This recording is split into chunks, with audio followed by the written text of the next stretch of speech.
Audric, could you guys offensively feel the difference that you guys were making in the running game in the second half?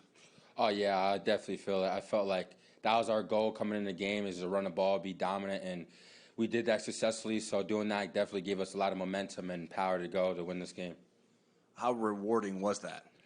It was really rewarding, just busting our tails off during the week, having a tough week.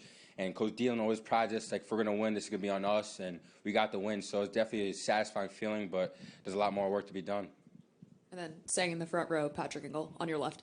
Audric, it sounded like from what Marcus mentioned, the big catch and run that you had to set up the touchdown was like a check from some other play or something. Can you kind of take us through that? Or was it a different one that was called that Drew checked to? Or Yeah, so there was a different play, and then they set a cover that we like. And when they get in that formation, that we checked to that play, and Drew made a good read and made a good check, and we just executed it. Offhand, or do you remember what that read would have been, or what kind of, or what defender it would have been? It's just cover zero. When they go cover zero, we got that's what the check was this week. Back row on your right. If that play came from a coverage you liked, what was it that y'all liked so much to run the same play 4 times in a row that culminated in your touchdown dive?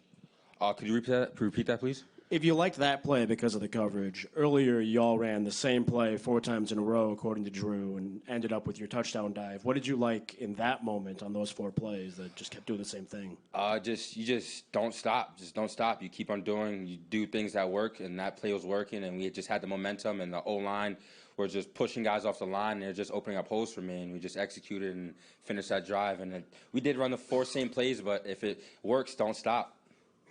Drew described your running style as give the ball to Audric and he falls forward. Just want to hear your thought to that description.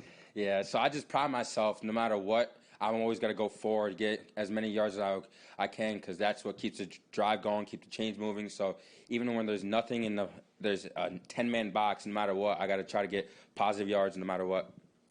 Front left, Tyler Vorka. From what Marcus said, it sounded like you guys knew that Logan wasn't going to be able to go, or at least wasn't going to be 100%.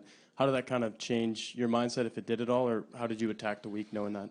It didn't really change my mindset. Every week you just got to do your 111, and I just had to do my job. Chris had to do our job, but we just knew that we had a bigger load with Logan not playing, and that's something that we were ready for and we are prepared for, and we just handled it.